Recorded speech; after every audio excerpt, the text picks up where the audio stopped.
Hello everyone, this is Warhawk Beyond 2040 and welcome to a very special edition of the Jazz Albums Review Series.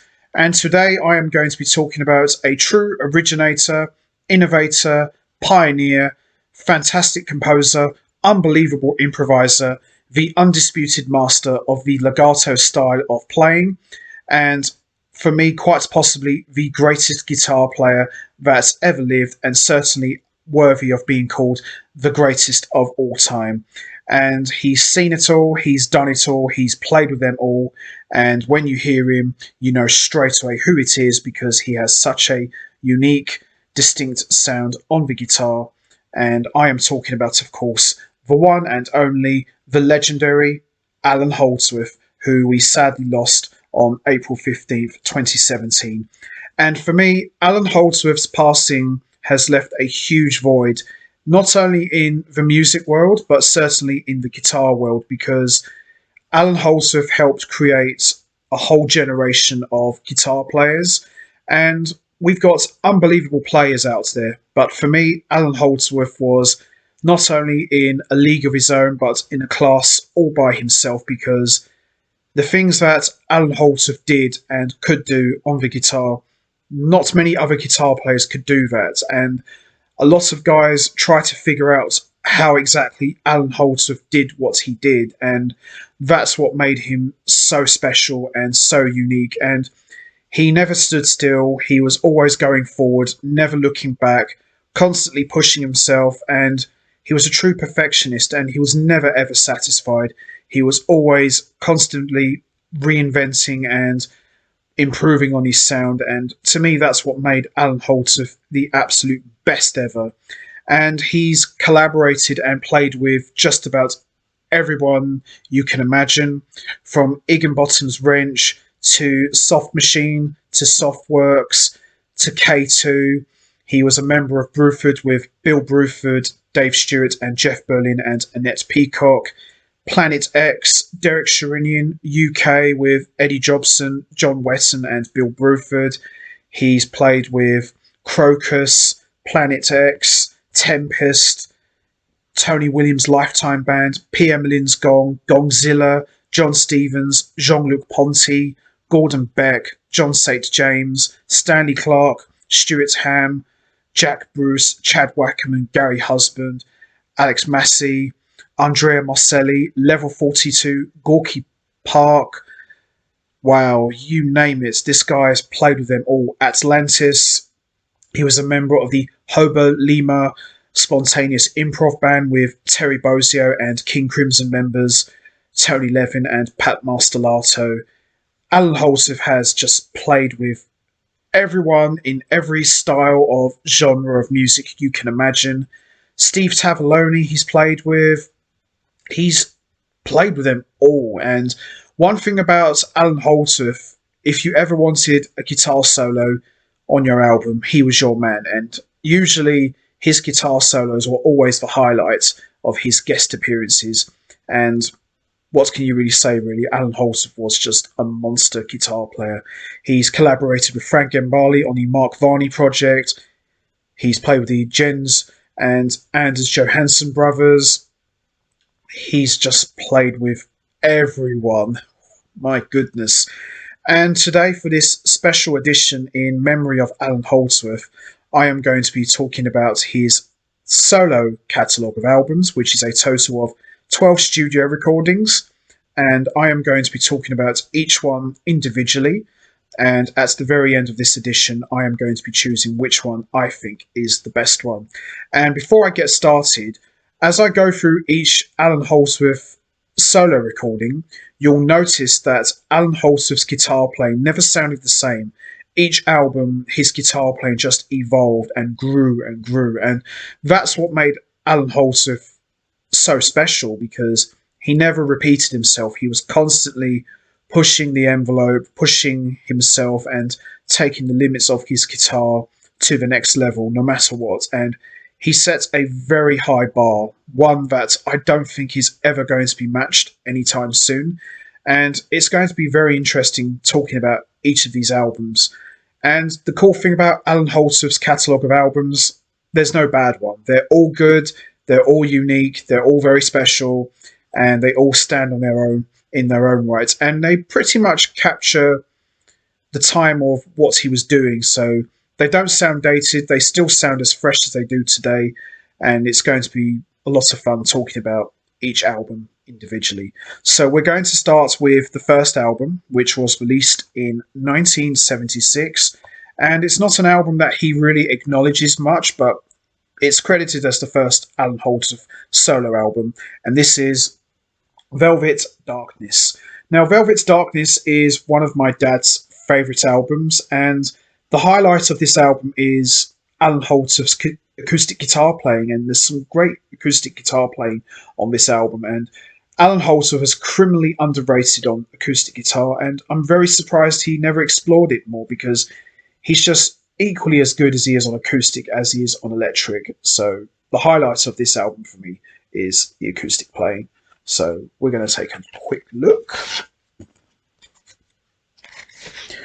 We've got Allan Holdsworth on electric and acoustic guitars and violin. Now, a lot of people may not know this, but Allan Holdsworth was actually a blinding violin player, and he played it like it was an electric guitar. He was just monstrous and ferocious.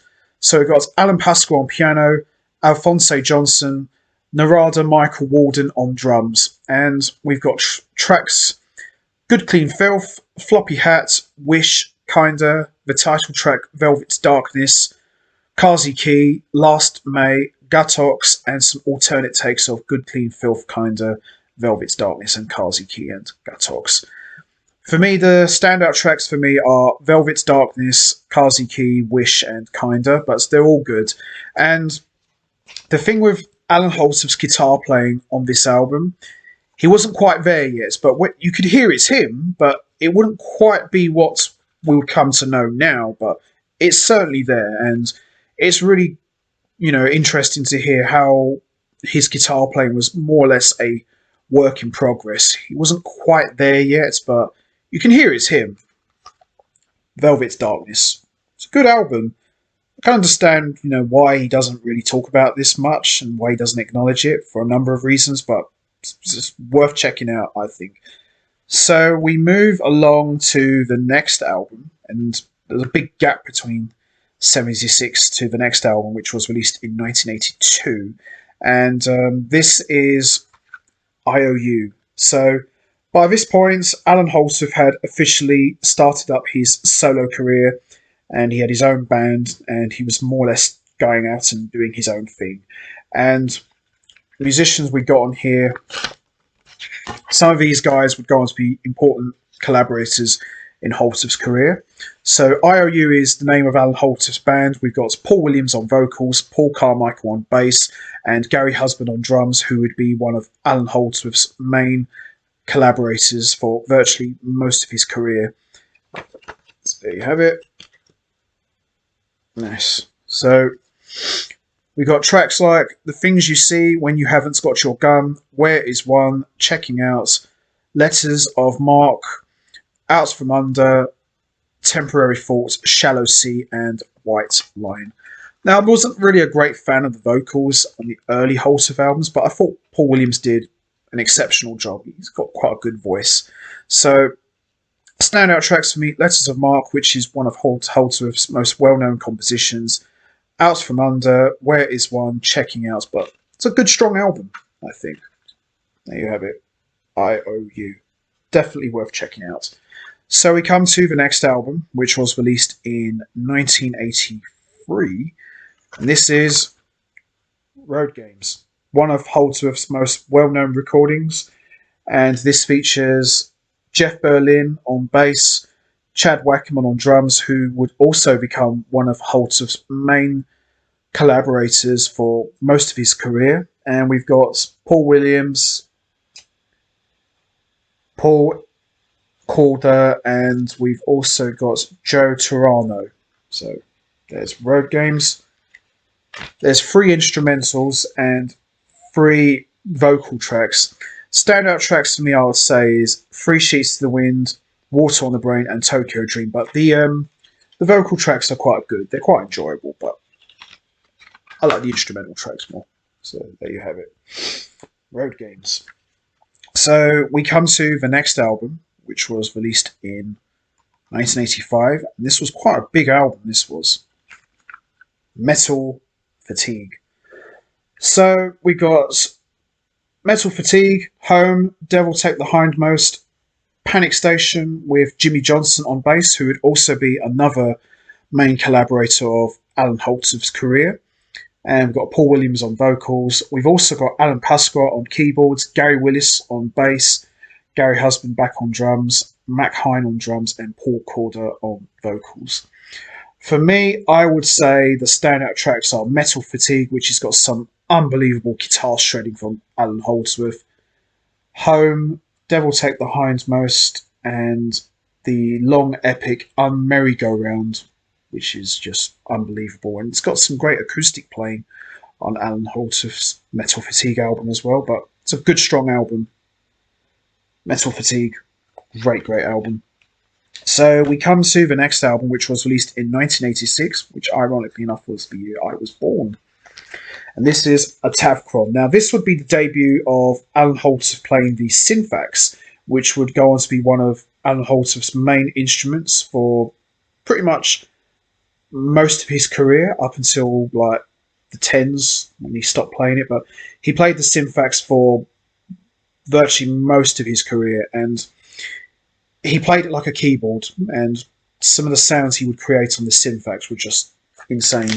So this is a Japanese import. So we've got Allan Holdsworth on guitar and Synfax, Jimmy Johnson on bass, Gary Husband on drums. Special guests, we've got Alan Pasqua on keyboards, Billy Childs on keyboards, Rowan Mark on vocals, the legendary Tony Williams on drums, and Chad Wackerman on drums as well.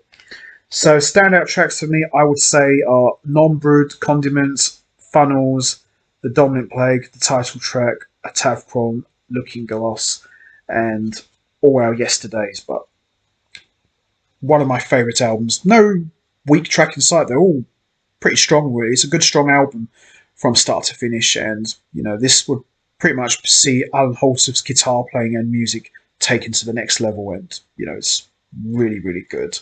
It's unbelievable. And there's even a section on the TAVR title track where it sounds like a piano, but it's actually Allan Holdsworth playing it on the Synfax. It's just monstrous. You know, you really got to hear it to believe it. So that's a TAVR. So we come to the next album, which was released in 1987, and this is Sand.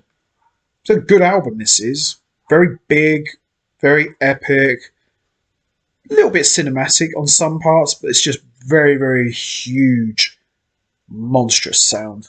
So we've got Jimmy Johnson, Gary Husband, and Chad Wackerman, and Alan Pasqua on one track, and we got Biff Vincent on Octopad bass, and John England on Mac Computer. So standout tracks for me are Sand, Distance versus Desire, which is very similar to UK's Alaska. It's just Holdsworth playing Synfax, and it just sounds like Eddie Jobson on keyboards. And Pudwud and Clown, but it's a good, strong album, and it's one of my favourite Allan Holdsworth albums. So there you have it, Sand, really good album, and this is pretty much near enough a full-on Synfax album, but there's some great guitar shredding as well from the master. So there you have it, Allan Holdsworth, Sand. So the next album would be released in 1989, and this is Secrets. So we got Allan Holdsworth on guitar and Synfax, Steve Hunt on keyboards, who would also be another one of Holdsworth's main collaborators, Jimmy Johnson and Vinnie Carlotta on drums, and we got special guest appearances from Alan Pasqua, Rowan Mark, Craig Copeland, Chad Wackerman, Bob Wackerman, and Gary Husband, who actually plays keyboards on this album, because Gary Husband is equally as good as on drums and keyboards. He's just unbelievable on both. I'll probably say he's a better drummer, but he's just epic on the keyboards. So let's have a quick look. Because it's more or less a reissue, as you can see. So standout tracks for me: City Nights, Secrets, Endomorph, Peril Premonition, and Spokes. But it's a good, strong album. I'll probably say my favourite track is probably City Nights and Secrets and 54 Duncan Terrace, which is dedicated to his old friend Pat Smythe. But it's a great album, and you know the thing with the vocals, you know, some of the vocal tracks were actually pretty good. You know, as I said, I'm not a big fan of the vocal stuff. I'd just rather hear Allan Holdsworth on guitar, but the vocal tracks are actually pretty good. There's some good standout vocal tracks, I think. So there you have it. It's Allan Holdsworth Secrets. So we come to the next album, which was released in 1992, and this, ironically enough, was the first Allan Holdsworth album I actually ever heard, and this was Wardenclyffe Tower. And Wardenclyffe Tower, it's a good album. It's a really good album. Some of my favourite tracks on this album. So we got Jimmy Johnson on bass, Steve Hunt, Gary Husband, Chad Wackerman, Naomi Starr, who we also lost not that long ago, Vinnie Carlotta, and Gordon Beck on keyboards. And it's a really good album, this is. And it's got some bonus tracks on here as well. So we got 5 to 10, great track of mine that I love. You know, I love that one a lot. Sphere of Innocence, Wardenclyffe Tower, Dodgy Boat, Zara Beth, Against the Clock, which has got a great drum solo from Vinnie Carlotta. Questions, Wonerick More, which is more or less a Allan Holdsworth solo guitar piece, and it just brings tears to your eyes because it's so beautiful. And, you know, there's lots of dreamy guitar soundscapes going on here, and it's just absolutely gorgeous. You know, probably the highlight of the entire album for me. I just wish he'd done a whole album like that, because it's just amazing. And I've got a couple bonus tracks here. Tokyo Dream, The Ungo Merry-Go-Round Part 3, and The Ungo Merry-Go-Round Part 4. But it's a really good album. You know, one that I like listening to quite a lot. So we come to the next album, which was released in 1993, and this is Hard Hat Area. So this is another incarnation of the Allan Holdsworth band. So we've got Steve Hunt on keyboards, Scully Severinsen on bass, and Gary Husband on drums. And we've got tracks like Prelude, which is just gives me pure chills with the keyboard synth backdrop and Holdsworth just doing his thing. Low Levels, High Stakes, Hard Hat Area, Tullio. A favourite track of mine is House of Mirrors and Postlude. Really good album. Standout tracks for me are Prelude, Ruka Ruka, and House of Mirrors. Brilliant album, and one that I still listen to this day. So there you have it. Hard Hat Area. Now this one's a little bit different to some of his other albums. None Too Soon. So this has got Tribal Tech Men, Gary Willis on bass and Kirk Covington on drums. So they're like the Tribal Tech rhythm section. Gordon Beck on keyboards and Allan Holdsworth on guitar and guitar synth backs. Good album this is. This has mostly got standards, but a couple of originals. There we are. So standout tracks for me are, we've got How Deep Is the Ocean, Isotope, None Too Soon Part 1, we've got Interlude, None Too Soon Part 2, Norwegian Wood, Countdown, New Ages, Very Early, and San Marcos. It's a good album this is. It's just hardly much originals, it's just mostly all standards, but it's a good album. So I'll probably say Countdown, None Too Soon Parts 1 and 2, and How Deep Is the Ocean are the standout tracks for me. And Gary Willis and Kirk Covington, you know, anyone who's heard Tribal Tech, they're just a monster rhythm section. So there you have it. None Too Soon. Brilliant album. One that I listen to quite a lot. So there'd be a big gap between the next album that I'm going to be talking about. Holdsworth would be more or less playing with different musicians and guesting on other albums. And this is the last album that Allan Holdsworth done with a full band. And this could probably be my favourite Allan Holdsworth album of all time. And this is 16 Men of Tain, which was released in 2000.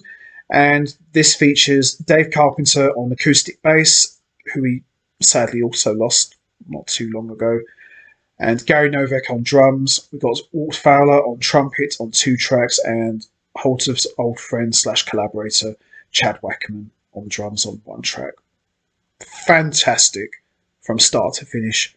Probably my favourite Allan Holdsworth album of all time, and I still listen to this every single day when I can. It just sounds fantastic. And for me, Allan Holdsworth sounds at his best in a trio with bass and drums. He's showcased to the fullest, and he's really, really in charge. And, you know, the things that Allan Holdsworth could do on his guitar, he could play normal guitar lines and chords, and he could switch over to, you know, his shredding sound that he has. And sometimes when I'm listening to Allan Holdsworth, especially on this album in particular, on certain tracks, it sounds like there's a keyboard player, then it sounds like there's 2 other guys doing something, but it's just one guy. It's just one guy. It's just unbelievable. Standout tracks for me: 0274, the 16 Minutane, Above and Below. The drums were yellow, and Ido Olon, but unbelievable collection of songs from start to finish. And this could probably be not only my favourite Allan Holdsworth album, but this could be my favourite, his best one, period. Love 16 Minutane. And Allan Holdsworth very rarely mixed up with horn players, but I thought him and Walt Fowler matched up very well together. I thought, you know, they matched up very well. They had a good rapport on some tracks. And yeah, he sounds really good on this album. He's a really good trumpet player. Highly recommend you check him out also. And then we come to the final solo album, which was released in 2001. And this is pretty much a Synthax solo album. And this is Flat Tire, Music for a Non-Existent Movie.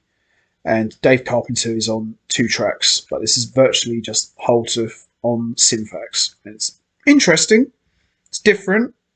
Most of it's pretty much improvised, but it's worth checking out. So we've got the Duplicate Man intro, the Duplicate Man, Eeny Meeny, Please Hold On, Snow Moon, Curves, So Long, Bo Peep, Don't You Know. It's alright. I mean, it's not bad. I wouldn't say it's weak. It's not really one I go back to listening to very often, but it's worth checking out, I think. You know, it is quite interesting. And I think Holdsworth pretty much stopped playing the Synthax just a few years after, but it's definitely worth checking out. Standout tracks to me, I would say, is Eeny Meeny, Bo Peep, and Duplicate Man and Snow Moon, but it's really good. It's worth checking out, I think. So there you have it. Flat Tire, Music for a Non-Existent Movie. So the best album for me out of Allan Holdsworth's entire solo catalogue of albums, 16 Minutane. Doesn't get any better than this. Sadly, the last studio album with a band that Holdsworth would record, but boy oh boy, love this album. And the funny thing about this is a lot of the songs on this album, Allan Holdsworth and his trio were playing this about 4 or 5 years before, so it's really interesting to see how they've evolved these songs from 1997, I think he was playing, to like 2000. So for about a good 3 or 4 years he was playing these songs live, and they hadn't even recorded this yet. Unbelievable. I like it when musicians do that. You know, it's quite interesting to see how much has changed over the years.